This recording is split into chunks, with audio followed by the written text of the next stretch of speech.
আসসালামু আলাইকুম ওয়া রাহমাতুল্লাহি ওয়া বারাকাতুহু। রাজপুত্র মডেল কলেজের নবম শ্রেণীর বাংলা মাধ্যম প্রপাতি শাখার শিক্ষার্থীদেরকে বলছি, গত ক্লাসে আমরা তোমাদের ইসলাম ও নৈতিক শিক্ষা বিষয়ের অধ্যায় 2 এর প্রথম 4টি পাঠ আলোচনা করেছি। আজকে আমরা পাঠ 5 থেকে আলোচনা করব। তো এই ক্ষেত্রে প্রথম যেটা বলবো, পাঠ 5 হচ্ছে তিলাওয়াত, গুরুত্ব ও মাহাত্ম্য। পাঠ 6 হচ্ছে সূরা আশ-শামস। পাঠ 7 হচ্ছে সূরা আদ-দুহা। আসলে চেষ্টা করব এই কয়েকটা সূরা নিয়ে এবং এই পাঠ নিয়ে আলোচনা করতে।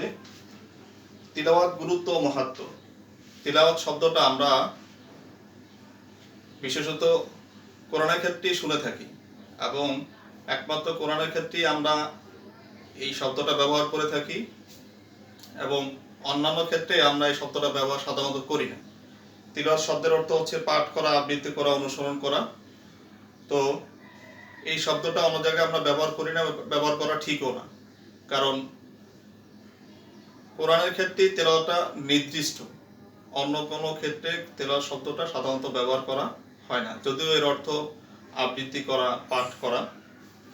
আর কোরআন পাঠ করাকে ইসলামী পরিভাষায় কোরআন তিলাওয়াত বলা হয়। তো কোরআন তেলাওয়াতের ক্ষেত্রে আমরা যেটা দেখি, নির্দিষ্ট কিছু নিয়ম কারণ আছে, যেটা আমরা ক্লাস 6-এ পড়ে আসছি। তাজবিদ, শুদ্ধ করে কোরআন তেলাওয়াতের ক্ষেত্রে আল্লাহ তাআলা যেটা বলছেন, ওয়ারাত্তিল কুরআনা তারতিলা, তোমরা কোরআনকে তারতিলের সাথে পড়ো। তারতিল দ্বারা উদ্দেশ্য হচ্ছে বিশুদ্ধ রূপে পড়ো। এবং কোরআন তেলাওয়াত ছাড়া আরবি ভাষায় সুর দিয়ে অন্য কোনো কিছু পড়া হয় না। স্বাভাবিক ভাষার মতোই, কথাবার্তার মতোই পড়া হয়, বলা হয়। যে রাসূল সাল্লাল্লাহু আলাইহি ওয়াসাল্লাম বলেন, লাইসা মিন্না মান লাম ইয়াতাকান্নি বিল কুরআন, যিনি কোরআন তেলাওয়াত করার ক্ষেত্রে সুর দিয়ে সুললিত কণ্ঠে কোরআন তেলাওয়াত করে না, সে আমার দলভুক্ত না। এর মানে হচ্ছে শুদ্ধ রূপে এবং একটু সুললিত কণ্ঠে কোরআন তেলাওয়াত করতে হবে, তাহলে জিনিসটা শুনতে ভালো শোনা যাবে এবং রাসূলের যে নির্দেশনা, সেই নির্দেশনা অনুযায়ী কাজ হবে। আল্লাহ তাআলা কোরআন কারীমকে নাজিল করে সাথে সাথে এটাও বলে দিয়েছেন, ওয়ালাকাদ ইয়াসসারনাল কুরআনা লিযিকরি ফাহাল মিন মুদ্দাকির, আমি কোরআনকে সহজ করে দিয়েছি। কেন সহজ করে দিয়েছি? যাতে এর থেকে আমরা উপদেশ গ্রহণ করতে পারি এবং সেই উপদেশ মেনে আমরা জীবন যাপন করতে পারি। ফাহাল মিন মুদ্দাকির, কেউ কি আছে উপদেশ গ্রহণ করার মতো? সুতরাং আমরা কোরআনের যে উপদেশগুলো আছে, সেই উপদেশগুলো আমরা মেনে চলার চেষ্টা করব, তাহলে আমরা জীবন সহজ হবে। কোরআন আমরা কেন তেলাওয়াত করব?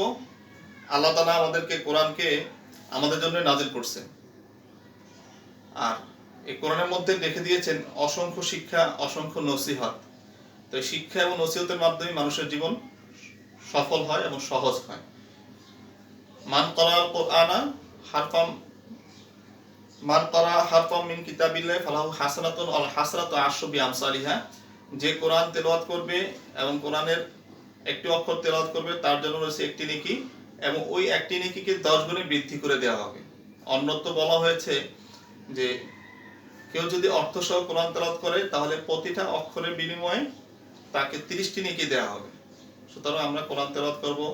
আর আজকে আমি যে কোরআন তেলাওয়াতের কথা বলতেছি, এই কোরআন তেলাওয়াতের নাজিলের মাস হচ্ছে রমজান মাস। এই মাসে আল্লাহ তাআলা কোরআন নাজিল করেছেন সপ্তম আকাশ থেকে প্রথম আকাশে, বাইতুল ইজ্জা নামক স্থানে। সেটা নিয়ে আমরা গত ক্লাসে আলোচনা করেছি। তো রমজান মাসে কোরআন তেলাওয়াত করলে সওয়াবটা একটু বেশি হবে। কিভাবে বেশি হবে? যে হাদিসে আছে যে রমজান মাসে কোনো একটি নফল কাজ করলে 70 থেকে 700 পর্যন্ত বৃদ্ধি করে দেওয়া হয়।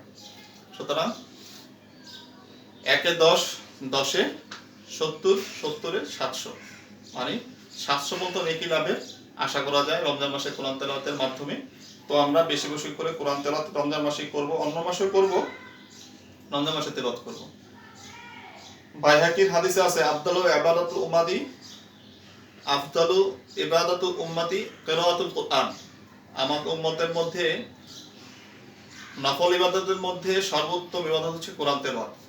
নামাজের পর, নফল নামাজের পর সর্বোত্তম নফল ইবাদত হচ্ছে কোরআন তেলাওয়াত। সুতরাং আমরা কোরআন তেলাওয়াতে মনোনিবেশ করব এবং বেশি বেশি সওয়াব লাভ করব।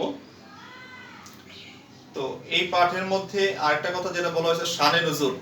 শান শব্দের অর্থ কারণ, পটভূমি। নজুল শব্দের অর্থ হচ্ছে অবতরণ। আল্লাহ তাআলা কোরআনকে ভাগে ভাগে নাজিল করেছেন। 30 পারা কোরআন দীর্ঘ 23 বছরে নাজিল করেছেন ভাগে ভাগে। তো কোরআনকে ভাগে ভাগে নাজিল করার উদ্দেশ্য হচ্ছে মানুষ যাতে এর থেকে শিক্ষা গ্রহণ করতে পারে এবং মুখস্থ করার যে একটা বিষয় আছে, রাসূল সাল্লাল্লাহু আলাইহি ওয়াসাল্লামের সংরক্ষণের যে বিষয় আছে, সংরক্ষণ যাতে সহজভাবে করতে পারে। তো এক্ষেত্রে শানে নুজুলের উদ্দেশ্য এটাই, পটভূমি যেটাকে আমরা বলি। তো কোরআনের পটভূমি আছে, পটভূমি দেখে পড়লে সহজে কোরআনের মর্মার্থ বোঝা যায়। সুতরাং কোরআন তেলাওয়াতের ক্ষেত্রে আমরা কোরআনের অর্থ, মর্মার্থ অনুধাবনের চেষ্টা করব। তো সূরা শুরু করতেছি, পার্ট 6, সূরা আশ-শামস। শামসুন শব্দের অর্থ হচ্ছে সূর্য।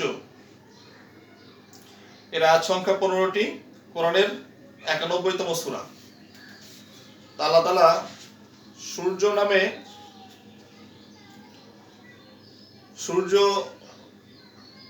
নাম দিয়ে কোরআনের একটা সূরা নাজিল করেছেন। এটা আল্লাহ তাআলার কোরআন নাজিলের ক্ষেত্রে একটা অভ্যাস, ছোট বড় অনেক কিছু নাম দিয়ে কোরআন নাজিল করেছেন। তো এখানে প্রথমেই সূরা শামসের কথা যেটা বলবো, যে অশ-শামস, ওয়াও শব্দটা হচ্ছে কসম, শপথের জন্য। আল্লাহ তাআলা ছোটখাটো বিষয় নিয়েও শপথ করে থাকেন। এই শপথগুলো আমাদের জন্য ছোটখাটো বিষয় নিয়ে করা উচিত না। এই শপথ আমরা করব আল্লাহ তাআলার নামে, তাহলে এই শপথটা গুরুত্ববহ হবে এবং কথায় কথায় শপথ নেওয়া একদমই ঠিক না, যেটা আমরা সাধারণত করিও না। তো সূরার অনুবাদটা আমরা দেখি। বিসমিল্লাহির রহমানির রহিম। দয়াময় পরম দয়ালু আল্লাহর নামে। ওয়াশ-শামসি ওয়া দুহাহা, শপথ সূর্যের এবং তার কিরণের। ওয়াল কমারি ইযা তালাহা, শপথ চন্দ্রের যা তার সূর্যের পর আবির্ভূত হয়। অন্নাহার ইযা জাল্লাহা, যখন শপথ দিবসের যখন সে তাকে প্রকাশ করে। অনলাইলি ইযা ইয়াগশাহা, শপথ রাতের যখন সে তাকে আচ্ছাদিত করে, মানে অন্ধকার হয়ে যায়। ওয়াস-সামাই ওয়া মা বানাহা, শপথ আকাশের এবং যিনি তা নির্মাণ করেছেন তার। অল আরদি ওয়া মা তাহাহা, শপথ পৃথিবীর এবং যিনি তা বিস্তৃত করেছেন তার। অনাফসি ওয়া মা সাওয়াহা, শপথ মানুষের এবং যিনি তাকে সুঠাম করেছেন তার। ফাআলহামাহা ফুজুরাহা ওয়া তাকওয়াহা, অতঃপর তিনি তাকে তার অসৎকর্ম সৎকর্মের জ্ঞান দান করেছেন। কদ আফলাহা মান যাক্কাহা, সেই সফলকাম হবে যে নিজেকে পবিত্র করবে। কদ খাবা মান দাসসাহা, সেই ব্যর্থ হবে যে নিজেকে কলুষিত করবে। কাযযাবাস সামুদ বিতাগওয়াহা, সামুদ সম্প্রদায়ের অবাধ্যতা বশত অস্বীকার করেছিল। ইদিন বাআস আশকাহা, যখন তাদের সর্বাধিক হতভাগ্য ব্যক্তি তৎপর হয়ে উঠল। ফাকালাহুম রাসূলুল্লাহ নাকাতাল্লাহ সুকিয়াহা, তখন আল্লাহ রাসূল তাদের বলেন আল্লাহর উষ্টি ও তাকে পান করানোর বিষয়ে তোমরা সাবধান হও। ফাকাযাবুহু ফাআকরুহা, কিন্তু তারা ফাআকরুহা ফাদামদামা আলাইহিম রাব্বুহুম বিযামবিহিম ফাসাওয়াহা। ফাকাযাবু ফাআকরুহা, কিন্তু তারা তাকে অস্বীকার করলো, তার উষ্টিকে কেটে ফেললো। ফলে তাদের পাপের জন্য তাদের প্রতিপালক তাদের সমূলে ধ্বংস করে দিল। ওয়ালা ইয়াখাফু উকবাহা, আর তিনি এর পরিণাম সম্পর্কে ভয় করেন না। এখানে সামুদ সম্প্রদায়ের কাছে আল্লাহ তাআলা নবীর মাধ্যমে ঈমানের আহ্বান জানান, কিন্তু তারা ঈমান আনে নাই এবং তারা সাথে সাথে এটাও বলল যে তোমাকে যে বিশ্বাস করব, তুমি যে আল্লাহ তাআলার নবী, আমাদেরকে একটি উদাহরণ দাও বা মুজিজা দেখাও। তো মুজিজা কি দেখাবে? তারা বলল আকাশ থেকে একটা উট নিয়ে আসো। তো আল্লাহ তাআলা নবীর দোয়া শুনলেন। নবী বললেন যে আমার সম্প্রদায় তো আমার কথা শুনতেছে না, তারা তো প্রমাণ চাচ্ছে আমি আল্লাহ আপনার নবী। তো আল্লাহ তাআলা একটা উট পাঠালেন। তো নবী তাদেরকে বলে দিলেন তোমাদের কথা মতো আল্লাহ তাআলা আকাশ থেকে উট পাঠিয়েছেন, এখন তোমরা এটা যত্ন করবে, এটার সাথে কোনো ধরনের মানে খারাপ আচরণ করবে না। তো রাসূলের কথা তো তারা শুনলো না। তারা এক সময় চিন্তা করলো এটাকে কেটে খেয়ে ফেলা যায়। তারা এটা কেটে খেয়ে ফেললো। তখন সামুদ সম্প্রদায়ের উপরে আল্লাহ চরমভাবে অসন্তুষ্ট হলেন এবং তাদেরকে সমূলে ধ্বংস করার একটা সিদ্ধান্ত নিয়ে তাদেরকে সমূলে ধ্বংস করে দিলেন। এ হচ্ছে সামুদ সম্প্রদায়ের কথা। তো যুগে যুগে যুগে আল্লাহ তাআলা এরকম অনেক সম্প্রদায় আছে যাদেরকে ধ্বংস করেছে তাদের কৃতকর্মের কারণে। তো আমরা আল্লাহ তাআলার নির্দেশনা মেনে চলার চেষ্টা করব, তাহলে আমাদেরকে আল্লাহ ধ্বংস করবেন না। আমরা আল্লাহ তাআলার কথা মেনে চলার চেষ্টা করব। বিভিন্ন সময় আল্লাহ তাআলা বিভিন্ন ধরনের কষ্ট দিয়ে থাকেন বান্দাদেরকে শিক্ষা নেওয়ার জন্য। এই যে আজকে ভিডিও ক্লাস নিচ্ছি, ভিডিওর মাধ্যমে ক্লাস নিচ্ছি, লেকচার দিচ্ছি, ক্লাসে যেতে পারছি না, তোমরা আসতে পারছো না, এই জন্যই মূলত এই ভিডিও লেকচারটা করা হচ্ছে। কিন্তু কারণটা কি? কারণটা হচ্ছে করোনা ভাইরাস সারা বিশ্বে ছড়িয়ে গেছে, আমাদের দেশেও ছড়িয়ে গেছে। এটা এমন একটা ভাইরাস যেটা দূরত্ব বজায় না রেখে চললে একজনের শরীর যদি থাকে তার শরীর থেকে আরেকজনের শরীরে চলে যাবে এবং সেও আক্রান্ত হবে। তা আল্লাহ তাআলা আমাদেরকে বিভিন্ন সময় এই ধরনের শাস্তি বা কষ্ট যেটাই বলো সেটা দিয়ে পরীক্ষা করেন, পাশাপাশি চেষ্টা করেন বান্দা যাতে সঠিক পথে জীবনযাপন করে। সুতরাং আমরা চেষ্টা করব আল্লাহ এবং রসুলের কথা মেনে জীবনযাপন করার। এরপরে পাঠ হচ্ছে সূরা আদ-দুহা, কোরআন শরীফের 93তম সূরা, আয়াত সংখ্যা 11টি। এটা মক্কা নগরীতে অবতীর্ণ। সূরা আদ-দুহা রাসূলুল্লাহ সাল্লাল্লাহু আলাইহি সাল্লামের সময় রাসূল সাল্লাল্লাহু আলাইহি সাল্লাম যখন কোরআন তেলাওয়াত করতেন, আশেপাশের মুশরিক কাফির যারা ছিল তারা লুকিয়ে লুকিয়ে রাসূলের কোরআন তেলাওয়াত শুনতেন, বাড়ির চারপাশে এসে কোরআন তেলাওয়াত শুনতেন। তো রাসূল সাল্লাল্লাহু আলাইহি সাল্লাম অসুস্থ থাকার কারণে কয়েকদিন তাহাজ্জুদের নামাজ পড়তে পারেননি। তো তখন আল্লাহ তাআলার কাছ থেকে ওহীও আসেনি। আবু লাহাবের স্ত্রী উম্মে জামিল রাসূলকে বলল, মুহাম্মদ, তোমার কাছে কি সেই শয়তান আসা বন্ধ করে দিয়েছে? 2-3 দিন রাত আমি দেখতেছি সে তোমার নিকট আর আসে না।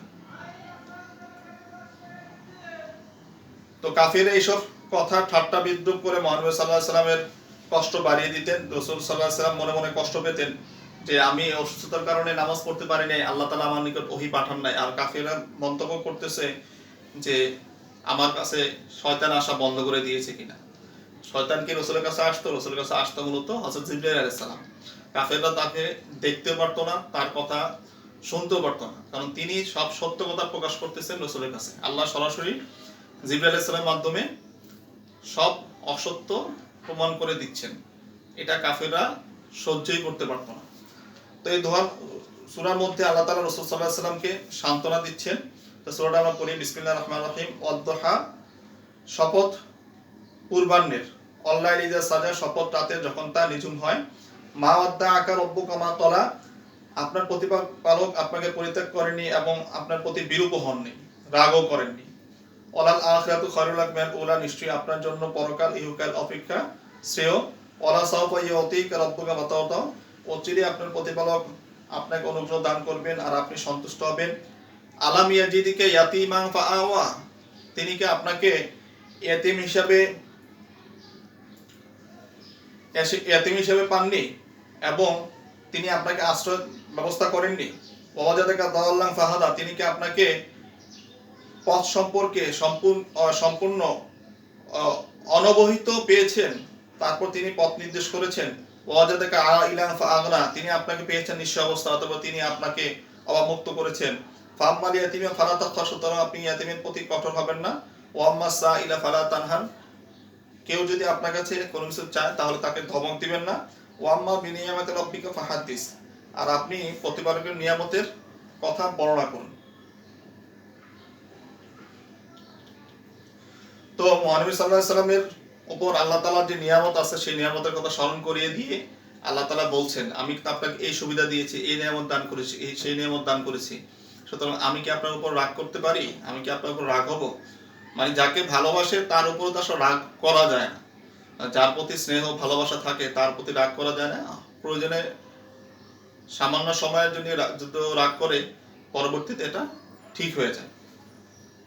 তো আল্লাহ তাআলা রাসূল সাল্লাল্লাহু আলাইহি সাল্লামের উপরে অনেক নিয়ামত দান করেছেন। যখন তার জন্মের আগে তার বাবা মারা যায়, 6 বছর বয়সে তার পিতা মারা যায়, কোনো একটা সময় কিন্তু আল্লাহ তাআলা তাকে একা রাখেননি। বাবা মারা যাওয়ার পর, তারপরে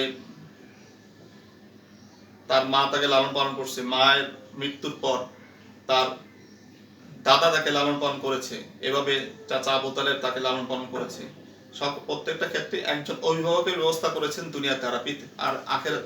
আর আল্লাহ তাআলা সবসময় রাসূল সাল্লাল্লাহু আলাইহি ওয়াসাল্লামের অভিভাবক হিসেবে সবসময় ছিলেন এবং আছেন।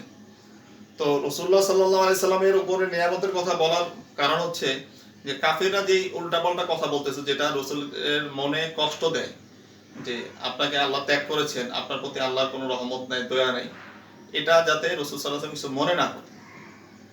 হ্যাঁ, আমরা নিজের থেকে নিজের সান্ত্বনা লাভ করি, কিন্তু কিছু কিছু সময় দেখা যায় যে সান্ত্বনা লাভ করতে গিয়েও আমরা পিছু হটে যাই। তো রাসূল যাতে কোনোভাবে পিছু না হটে, কাফেরদের এই কথা যাতে কোনো গুরুত্ব তার কাছে না থাকে, এই কথাগুলো এখানে বলা হচ্ছে। আর দুনিয়ার জীবনের থেকে আখিরাতের জীবন সর্বদাই উত্তম। সুতরাং আপনি দুনিয়ার জীবনে একটু কষ্ট যদি হয়েও থাকে আপনার, আখিরাতের জীবন আপনার কোনো কষ্ট হবে না। আপনি থাকবেন আখিরাতের সর্দার, জান্নাতের মুসলমানদের সর্দার থাকবেন আপনি। তো সবকিছুতেই রাসূলুল্লাহ সাল্লাল্লাহু আলাইহি সাল্লামকে আল্লাহ তাআলা সান্ত্বনা দিয়েছেন, এই কথা বলে যাতে তিনি মনে যাতে কোনো ধরনের কোনো কষ্ট না পান। তো আজকের জন্য আমি এখানেই শেষ করছি। শিক্ষার্থীরা, পরবর্তী ক্লাসে আমরা পরবর্তী সূরাগুলো নিয়ে ইনশাআল্লাহ আলোচনা করব। আসসালামু আলাইকুম ওয়া রাহমাতুল্লাহি ওয়া বারাকাতুহু।